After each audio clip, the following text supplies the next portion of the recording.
Hello, everyone. 16 years, 16 banners united over the field. That may seem to you how long this series of podcasts has been going on, but in fact, we're only just getting started, as you can see from the enthusiastic nodding of my friend in the north, Smith. Yes, it's Idiot Wind. Today, we're doing incredibly, we're on episode 19 and this is the album Street Legal. We are blustering our way through the Dylan Vinyl Definitive Collection, almost but not quite in chronological order. Luckily, this episode and the next one will be in chronological order, so we can discuss the incredible artistic development of Bob Dylan as we move forward. Where were we? This is Sid Smith, of course, by the way, and I'm Sean Hewitt. How do we get from our last record, which was Hard Rain? Hang on a minute. Put your record down. Anyway. Hard Rain, that tour ended, and Bob did a few more things. He appeared at he's laughing at me. He appeared at the Last Waltz, which is the final concert, allegedly by the band, filmed by Martin Scorsese, and he was the headliner of that, basically. He did a 15-minute set with the band. He spent much of the following year, which was the year 1977, readers, trying to work on his film Rinaldo and Clara, which he was very, very into, and which was a complete disaster. And he had Howard Alk helping him, his filmmaker friend, and he had Allen Ginsberg, who was helping him with the thematic and symbolic themes of that film. And I'm really serious. There were loads of them. Apparently, he told Allen Ginsberg that the woman played by Sarah Dillon, the woman in white, was in fact the ghost of death. But anyway, there had two revelatory interviews with Allen Ginsberg during that period. He then began to think about his divorce, and that was a big distraction for him that year. The divorce was expensive. His wife employed Marvin Mitchelson, the inventor of the phrase palimony, even though they were married. He'd represented the ex-girlfriend of Lee Marvin and won her a fortune. He won a fortune for Mrs. Dillon as well, but that wasn't the sticking point. The sticking point was custody of the children. And Sarah Dillon famously came down to the kitchen one day to find Bob Dylan sat with the children having breakfast with the nanny, who obviously was more than a nanny to him. And that was the day she walked out of the house. The nanny then moved in with Bob, and this enraged Sarah Dillon, who had employed her. And the whole thing culminated in her trying to move to Hawaii and take the kids with her. Dylan didn't want to take the kids to Hawaii. He wanted to be able to see his kids. So there was a nasty court battle, and it ended up with Sarah Dillon going to the children's school and assaulting a teacher, which didn't do her case much good, because the teacher asked to see documents saying she got custody, because the kids seemed very, what's the word I'm looking for, unwilling to go home with her. So that ended up in another court case, and I don't know how it finished. I think they ended up sharing custody in the end, but it was very unpleasant for Dylan and Sarah, that entire episode. He then bought a recording studio in Santa Monica, which he just decided to call, in absolute honesty and descriptiveness about its condition, Rundown Studios. And that's where the album we're discussing today, Street Legal, was recorded. It was basically a rehearsal complex. He formed a new band with this. It's quite a big band. Some people from the Rolling Thunder Tour were on this album, but there were a lot of new faces. Ian Wallace, British drummer. A new bass player was hired. Jerry Sheff, I think he used to play with Elvis, didn't he? Because Rob Stoner, the bass player from the Rolling Thunder Tour, who was originally in this band, didn't like the drummer he picked and didn't like the female backing singers. So thinking he would, as he was the musical director of the Rolling Thunder Tour, thinking his views would carry more weight, he made those points to Dylan about the drummer and the backing singers. And Dylan said, well, I'll get a new bass player then. also on this was Alan Pasqua. Did he play with Return to Forever, Alan Pasqua? I know him from his time with Tony Williams. He was in Tony Williams' Lifetime, and of course, because of that, was associated with Alan Halsworth. All right, okay. He's playing with Dylan up until very recently as well. Alan Pasqua occasionally. He played when Dylan recorded his Nobel Prize acceptance speech. He was accompanied by a keyboard backing by Alan Pasqua, recorded specially. And Alan Pasqua, I think, is on Rough and Rowdy Ways as well. I'll have to check that up. And I think from the Rough and Rowdy Ways tours, the Rolling Thunder tour, there's a David Mansfield who in a few years' time will be writing the music for Heaven's Gate, the controversial Michael Cimino film. He's in the band as well. Originally in the band was an American actress and singer called Katie Segal, who you may remember as the mum in Married with Children.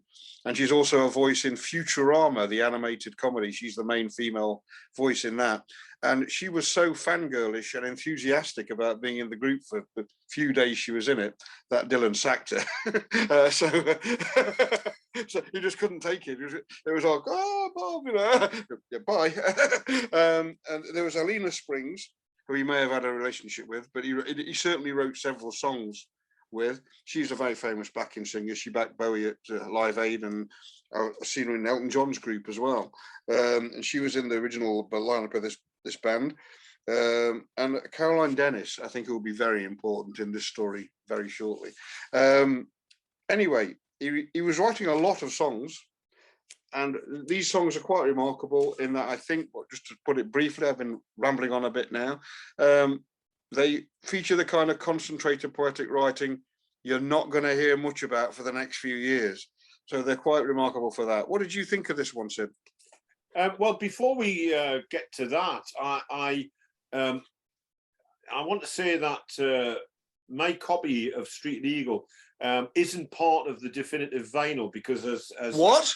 Are you still not buying it? As our single viewer may remember, I've bailed on that financial burden, but I bought this years ago.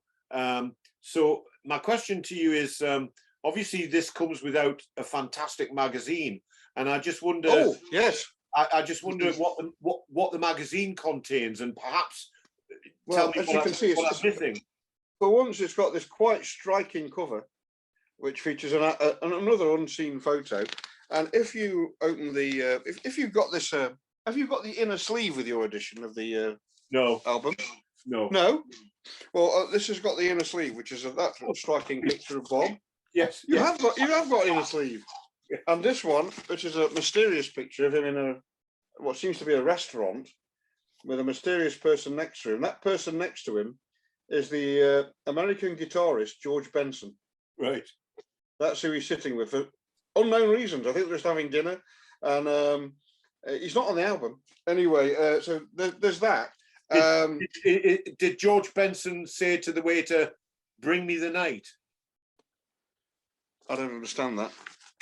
But if you look at the snapshot, you might recognise that picture. It's a picture for the inner sleeve.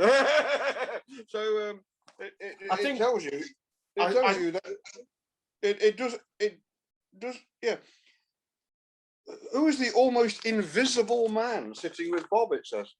I don't think he's that invisible. But it says it is none other than singer, guitarist, songwriter George Benson, whose own 1978 album Weekend in LA would go triple platinum. Then inside, of course, you've got a chance to see the other picture of the back and front of the album. So that's what you're missing with this fabulous magazine. An elaborate production, as always, from the makers of Dylan Vinyl Definitive Collection. I think it's fair to say that while the LPs in this series have been pretty good in terms very good. of their quality and indeed their packaging so far, the magazine is fucking dreadful. It really it is. It's a complete waste of time. I don't think it's a magazine at all. No. Anyway, and often it's inaccurate as well. Rather than the crap pictures, it's often factually inaccurate as well, which is great. Great combination. So I think what you're probably wondering is, what do you think about this one? Why have you got it? How come Sid's already got a copy? Yeah, I'm intrigued. Yeah, well, I'm glad you asked me that question. It really kind of remember we were talking about Desire in a previous episode, and like Bob Dylan's Desire, I hasten to add. Yes, rather than yeah. Like Desire, I was living in a house, a shared house at the time, and remember when this album was released. And buying the albums was compulsory in that house, was it? Well, I didn't buy it at the time, but I actually sort of have vaguely fond associations with this album. So in pretty much the same way that I do with Desire. So a few years ago, I saw it in a second-hand shop somewhere. I think I paid I don't know, about £1 or £2 for it. It was something like that. And it was, and I sort of saw it there, and I thought, oh, I used to like that album. I'll buy that. And I'd forgotten sort of how, I don't know if this the version you've got is different, but it's a strange sounding album. I'd forgotten. Yeah, it is a strange sounding mix. Yeah, the weird. It's not a very good production, or it is a good production, but it's been mastered badly or something, because it sounds boxy. And carry on, Shippy. 1 second. I'm going to get something to talk about this in a second. No, a piece of prop to yeah. Well, making lots of noise. I'd just like to talk about, take this moment to talk about Jake Thackeray. Right, get that off. Get that off. Yeah, this is a very strange mix, and not quite a few years ago, a remixed and remastered version was snuck out as a nice price. This sounds a lot better. It's the original tapes, but it's been digitally remixed and remastered. And it tells you about that inside very briefly. But as you can see, it says this golden, it's officially a golden nice price sticker. It says remixed and remastered, restored to original packaging. So indeed, this has got all the original, it's got all those pictures inside. It's not the original packaging really, is it? But it says, remixed by Michael H. Brower, remixing engineer Ryan Hewitt, original analog 24 tracks transferred and mixed from Radar 2HD 24-bit, mastered by Greg Colby. This sounds quite a bit better, and it wasn't a bigger thing. It was just stuck out at a reduced price, just appeared without any real announcement. Now this album, the definitive vinyl version, I think this is the original mix. Right. I've just been listening. It does sound pretty good, because these albums do sound pretty good. And I was expecting, when I heard it was probably going to be the original mix, and I think it is. It's not. It doesn't sound as good as the CD. This one, you know. But it doesn't sound as bad as I thought. I mean, it does sound muddy, this album, doesn't it? It's a muddy sounding album. Yeah. But for some reason, which I don't quite understand, they could have brought us out a vinyl version of that new mix, and they haven't, as far as I can see. So that is, and the studio was it was run down. It's typical Bob. It wasn't state to the art. But the real reason he got that studio, really, although he ended up recording there, was to rehearse this new band. And before they recorded this album, which was recorded in early '78, they went to Japan and Australia and played a series of gigs organised by Bob's new manager, his first manager since Albert Grossman, Jerry Weintraub, who also managed Neil Diamond, who we'd met at The Last Waltz. And while he was in Japan, he recorded a Japan-only album, live album of those shows. This is the first tentative steps of this band at Budokan. And this was it's a double album. It was only supposed to be released in Japan. Import copies of this album became widely available at an inflated price, the Japanese record company. And in response to that, Dylan and his CBS in America brought out a a cheaper version of the same album, but at a more respectable price. And this became an official release later on. It was released in 1978 after Street Legal. And the tour for Street Legal was planned as a major world tour. So in 78, he undertook a major European tour. He played Earl's Court for several nights in London. Those concerts were rave reviewed in all the music press and in all the national press. When he first played at Earl's Court, it was an item on the BBC and ITV television news. He sold out those nights. One of my old teachers went and came back looking very tired the next morning. Said, it was brilliant yesterday. I don't know. I told you I was going to see Bob Dylan. It was brilliant. A lot of people were put off by the At Budokan album. They thought this was showbiz Dylan. But the band got better all the time. I don't think the album is particularly showbizy. I think they are very elaborate arrangements, and it's a very big band with the backing vocalists, loads of instrumentation, percussion, and everything. It's basically the same lineup as on Street Legal. And people said, "Oh, it's Dylan Goes Vegas." Remember at the time, Pete Townsend said Harvey Goldsmith had given him a pair of tickets. Dylan's coming, I'll get you some tickets. And because he'd heard this Budokan, which I think is massively underrated, he didn't go. He gave the tickets to his wife, and his wife went with her friend, and he looked after the kids. She came back that night and said, "That was fucking brilliant." He said, "I knew I should have gone." One of my major balls ups, not going to see that. But and Roger Daltrey did go and thought it was great. The tour was an enormous sensation.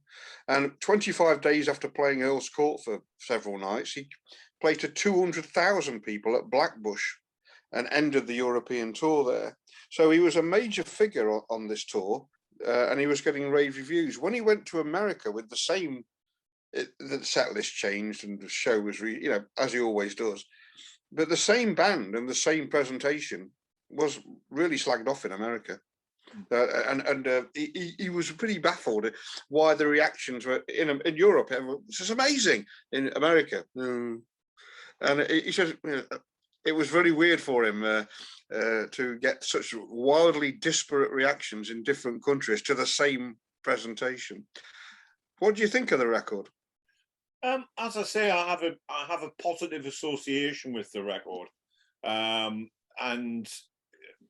there's a certain, I wouldn't call it nostalgia to hearing it, but it's a time and place kind of record. Yeah.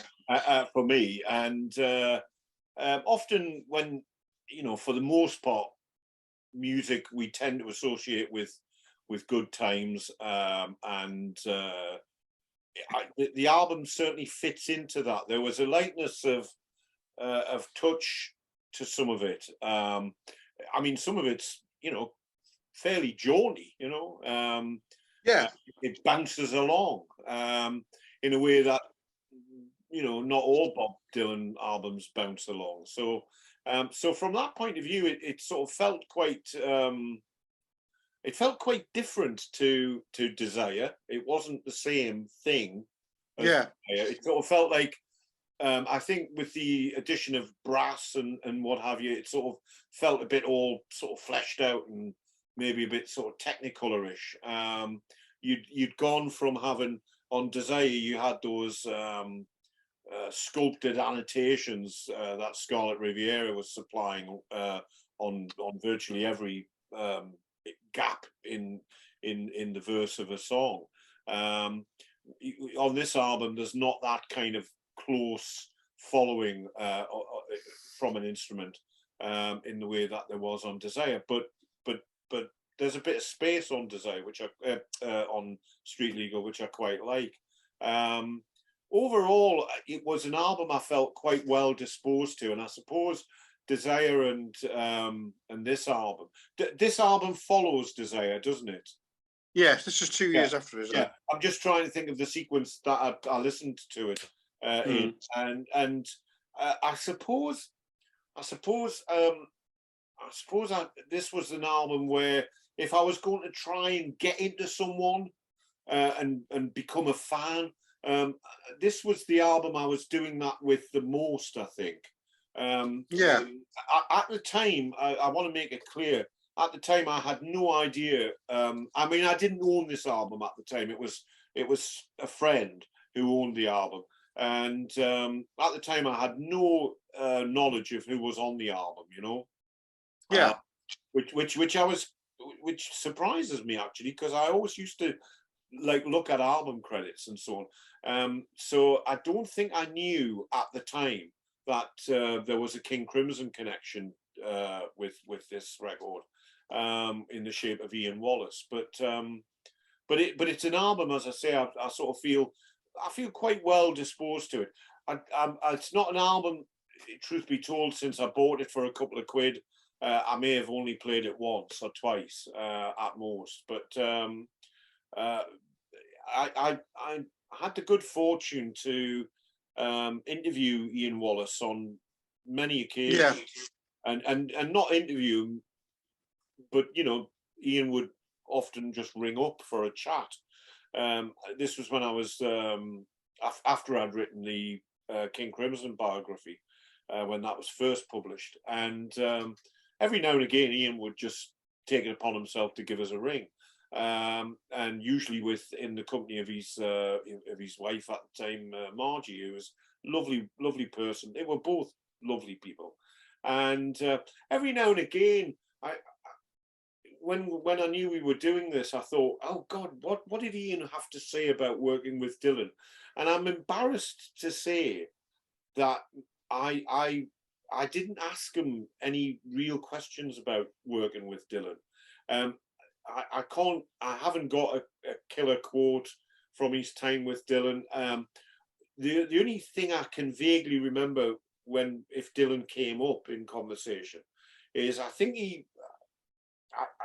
Ian was kind of quite positive about working with Dylan. I think he worked with Dylan at least on another occasion. Yes, you worked with him in the 90s as well. Okay, right, yeah. So I don't know what the circumstances were. As I say, I'm sort of, in a sense, professionally embarrassed not to have asked him. Well, you should be, yeah. It is a bit of an oversight. I don't know. I think sometimes when you're interviewing people for a particular assignment, you know, that's what you focus on. You focus on that assignment, and then in subsequent, if I can use the phrase, more social calls, then you know it's a social call rather than a professional call. So you're talking about all sorts of rubbish. You know, you're talking just about, you know, what you've had for breakfast that day or something. It's not an interview. Like this podcast in a way. Very like this podcast. So so my impression is that Ian loved working with Dylan, but I wish I had a killer tale. I wish I could tell something that Ian told me from, I remember that time when we were at the Budokan, and you know, it wasn't part of our conversation, unfortunately. But I think he's good on this, Ian Wallace. Yeah, I mean, Ian was a great. Ian was a good drummer, you know. I mean, Ian was. I'm interested to know. Again, I should have asked Ian about this, and of course, Ian is no longer with us, very sadly. But I should have asked Ian about why he didn't carry on with Dylan at that time. You know, I'm guessing you will know something about that. Well, Dylan liked to change things around. It's as simple as that. But it is interesting. He did bring him back in the 90s for heavy touring. So, you know, obviously got on with Ian Wallace. And this band was not the band he used for the subsequent part of his career. It was a very different. And there'll be a reason for that, because I think it's not no disrespect to Ian at all, but I think Ian was always really good company.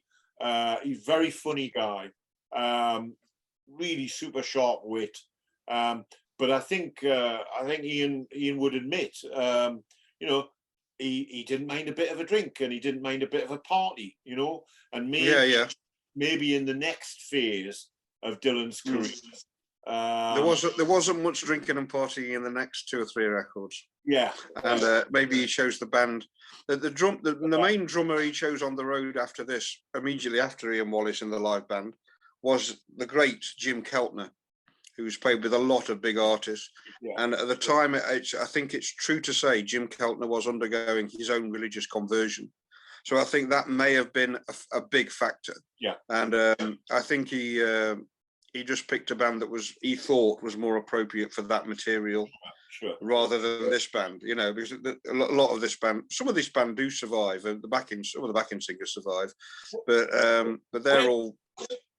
Where does Street Legal, in the great firmament that is Bob Dylan's recorded oeuvre, where does Street Legal sit? Is it well regarded by Dylan fans? Is it? I think it is well regarded. It was in this side of the Atlantic, at least, it was quite well reviewed at the time.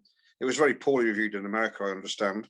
But I've got some clippings. I bought the tour program of this big tour from eBay, and this is quite a big book. And this is full of text, which is basically reviews of most periods of Dylan's career. So there's a lot of reading in this. I must confess I haven't really read it all. And the person who sold it me also included contemporaneous cuttings from the tour. So, in Melody Maker, you get Bob Shelton, who wrote the first biography of Dylan, interviewing Dylan. And by the way, for your personal interest, the top half of that page is Dylan, and the bottom half is this advert for Van de Graaff generator. So that's quite interesting. I have to say, Sean, just to stop you there, Sean, I have to say that's a bit like Jim Bourne in that game show on television. It's kind of and here's what you could have won, and this is the review of Blackbush, Ray Coleman, and as you can see, it's bloody enormous. This Melody Maker going to town on this, and there's all the support acts reviewed. It's a different era completely, but the general feeling on these cuttings, which are from the NME as well. The NME did a piece, full page advert for the record, and another one of you, Johnny McLaughlin, electric guitarist there. And here's what you could have won. And here's Charles Shaw Murray. He's at Earls Court. So there's loads of rapturous reviews. So it did go down very well. I think this is an album that's possibly quite underrated in the canon, and I think it's increased its stature in some fans' eyes. I think there's some very good songs on this. There's some very commercially songs. He's trying to have one of his hit singles, and with his usual mixed results. But the opening track, Changing of the Guards, which is quite lengthy and is a very elaborate poetic lyric, is about his career up until this point.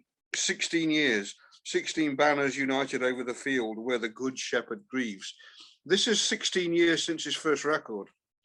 And that's what that's a reference to. And the second verse is about him starting out. Fortune calls, I step forth from the shadows to the marketplace. Merchants and thieves hungry for power. My last deal gone down. And there's some very weird tarot card imagery. I don't fully understand this lyric, but it's incredibly elaborate language. There's the palace of mirrors where dog soldiers are reflected. No idea what that. And eventually somebody says, gentlemen, he said, I don't need your organization. I've shined your shoes, I've moved your mountains and marked your cards. But Eden is burning. Either brace yourself for elimination, or else your hearts must have the courage for the changing of the guards. And this whole album seems to me to be a pre-gospel era Dylan, giving you a hint of something's going to change. And then the next track, New Pony, which is a straightforward blues track. I think it's a very good track. I had a pony. Her name was Lucifer. Yeah. And that's a very odd, that is a really striking line. And it always grabs me. It's partly like a sexual bluesy song, but why is her name Lucifer then? I mean, I don't understand. And the two other major songs. Because the devil is in the detail, Sean. Thank you very much for that comment. And it's one of the few lyrical comments you've made that I think of worthy of respect. But the other song I like, there's two other, I think, great songs on this. Senor, Tales of Yankee Power. I don't know who Senor is. It's some figure. He sometimes claims he met this guy on a train. I think we can discard that one. This is not someone he's met on a train. But this is full of great lines. I mean, the last thing I remember before I stripped and kneeled was that trainload of fools bogged down in a magnetic field. I don't know what that means. It sounds really great. And then finally we have Where Are You Tonight? Journey Through Dark Heat. Just to be honest here, I think some of these songs are about Sarah. I think Sarah appears in Changing of the Guards. I think the last track is about Sarah. He's far from blameless in that story, but he is psychologically shaken up by it, the whole breakdown of the marriage and the battle over the children. He is very perturbed by that. And I think we're now in a period where Dylan is very psychologically at sea. And there's lots of hints on that on this record. The language he uses to describe his own career and his marriage in Changing of the Guards is fervid language. It's a very intense language, and so is the last track. Journey Through Dark Heat is the subtitle. And you often spot with artists that they're looking for something. And I think Dylan is looking for something. He's looking for something he can cling on to get through depressing times. And unfortunately, we're going to find out what he does cling on to very shortly. But overall, I think this is a marvelous record.